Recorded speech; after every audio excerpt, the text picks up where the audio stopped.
नमस्कार दोस्तों, hello friends, how are you? I hope all are good. आज day हमारा NSA ब्लॉग डे नंबर 45 और आज हमने लाया है कुछ ग्रामर का अलग तरीके का टॉपिक जिसमें हमें सिर्फ समझना है और हमें वो चीज़ को कहीं ना कहीं याद करना है, क्योंकि हम लोग अपने बोलने वाले शब्दों में इस तरीके के शब्दों का इस्तेमाल जरूर करते हैं और वो है मुहावरे अर्थात कहावतें जो हम लोग ज़्यादातर यूज़ करते हैं।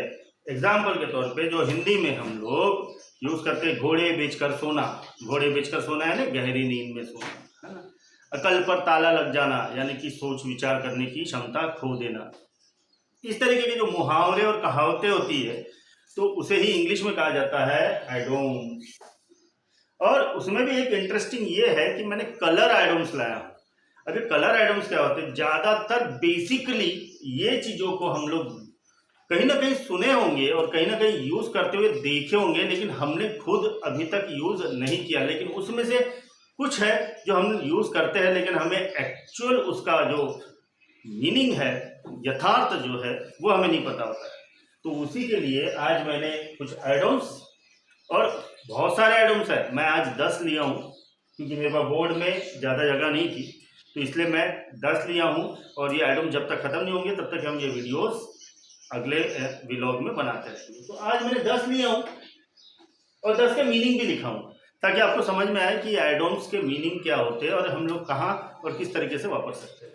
तो चलिए शुरू करते हैं। आज का पहला, once in a blue moon. Once in a blue moon एक ऐसा कहावत है, उसका मीनिंग होता है very rarely. Very rarely, very rarely यानी कि उसके जैसा और कोई नहीं, बहुत ही कम, यानी कि बहुत स्पीशीज वैरायटी कोई एक चीज होता है जो बड़ी रेयरली। अब ये किस तरीके से, जैसे कि क्लास में एक बच्चा है जो बहुत ही ज्यादा बुद्धिमान, वेरी रेयरली कॉम्बिनेशन है ना, तो वहां हम लोग यूज करते हैं once in a blue moon. Once in a blue moon, अब मून तो है लेकिन ब्लू है।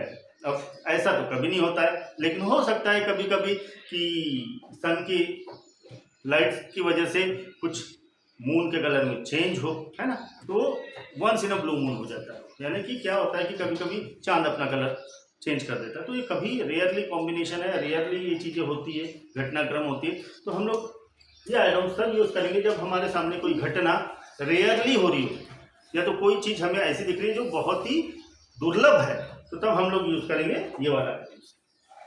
Out of the blue, out of the blue यानी कि नीले कलर से बाहर, आउट ऑफ द ब्लू यानी कि अनएक्सपेक्टेडली, यानी कि जो हमने सोचा नहीं था वो एकदम से हो जाए। जैसा हम लोग देखो एक इंग्लिश में आइटम हम लोग बोलते हैं आउट ऑफ द बॉक्स, है ना, आउट ऑफ द बॉक्स।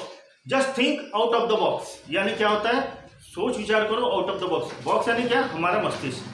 ये जो मस्तिष्क है ये बड़ा ही हमें वो दायरे में रखने की कोशिश करता है, तो इसके बाहर निकलना है हमको और कुछ बड़ा सोचना है, तो हम लोग बोलते हैं आउट ऑफ द बॉक्स। तो वैसी है out of the blue, unexpectedly, यानी कि कोई घटना हो जाए या कुछ हो जाए, अनएक्सपेक्टेडली हो जाए, तो तब हम लोग ये यूज कर सकते हैं out of the blue. Green with envy, ये बड़ा ही पसंदीदा रहेगा।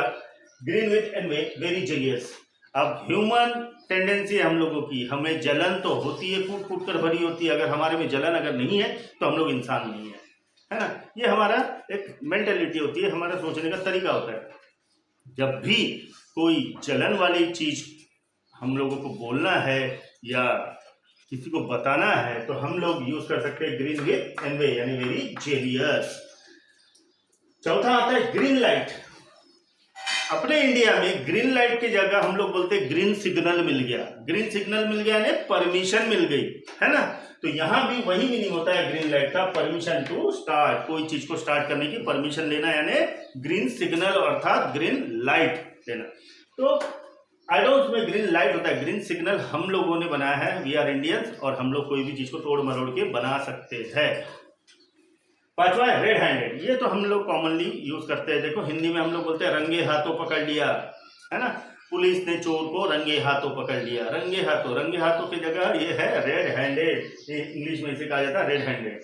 यानी कि caught while doing something wrong, यानी कि कुछ गलत करते हुए हम लोगों ने अगर पकड़ लिया तो हम उसे बोलते हैं रंगे हाथों पकड़ना, और उसी को इंग्लिश में बोलते हैं red handed, you cot red handed. ठीक है।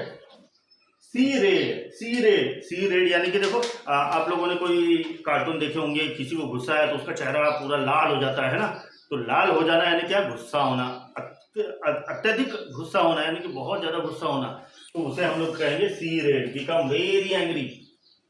और एक रेड है इन द रेड यानी कि लाल कलर में घुसते जाना, लाल कलर में घुसते जाना, लाल यानी खतरे का निशान होता है। अगर देखा जाए तो हम लोगों ने उसको विभाजित करके रखा है हर एक कलर को, तो लाल कलर बोले तो खतरे का निशान, देखो डेंजर का भी निशान लाल कलर का होता है। तो इन द डेप्थ यानी कि बहुत ही ज्यादा मान के चलो, बहुत ही ज्यादा कर्जे में जाना, बहुत ही ज्यादा उदास हो जाना, बहुत ही ज्यादा अंडर कॉन्फिडेंस चले जाना, तो हाँ हम लोग ये लिख सकते हैं कि इन द रेट, वो इन द रेट चला गया, इन द रेट चला गया यानी कि बहुत ही अपना कॉन्फिडेंस लूज कर दिया, या तो बहुत ही ज़्यादा अपने आप को असहाय महसूस कर रहा है, तो हम लोग वहाँ ये चीज़ यूज़ कर सकते हैं। Black sheep, baa baa black sheep, have you any wool, yes sir 3 bag full, 1 for my master 1 for madam. वो आपने एक नर्सरी राइम तो सुनी होगी, बाबा ब्लैक शिप। अच्छा, वहाँ अगर ये कार्टून भी अगर आप लोगों ने देखा होगा तो एक ही वहाँ शिप होता है जो ब्लैक कलर का होता है, और ये ब्लैक शिप यानी क्या होता है, जिसे हम लोग अपने परिवार से बर्खास्त कर देते, जिसका हम लोग बायकॉट कर देते, उसे हम लोग कहते हैं ब्लैक शिप।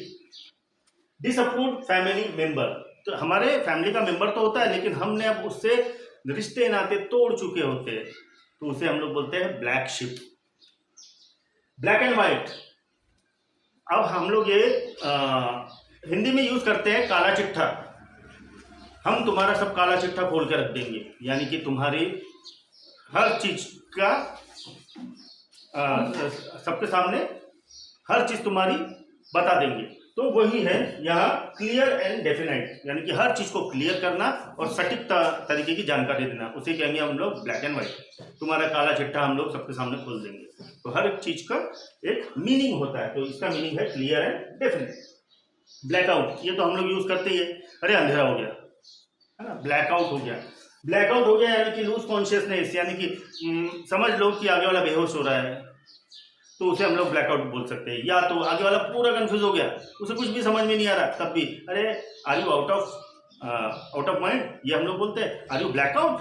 तो इस तरीके के अगर आइटम्स हम लोग यूज कर रहे हैं तो समझ जाना कि वो चीज हो सकता है कि वो कंफ्यूज हो, कुछ सोच नहीं पा रहा हो, है ना, सबकॉन्शियस माइंड में चला गया हो, तो उसे हम लोग कहेंगे ब्लैकआउट होना। ब्लैकआउट होना यानी सिर्फ अंधेरा होना, सिर्फ हमारे आस पड़ोस में अंधेरा नहीं होता, हमारी जिंदगी में भी अंधेरा हो जाता है, क्योंकि हम तुम्हारी सोचने की क्षमता खत्म हो जाती है, तो हम लोग तब यूज कर सकते हैं ब्लैकआउट। चलिए रिकॉल कर लेते हैं।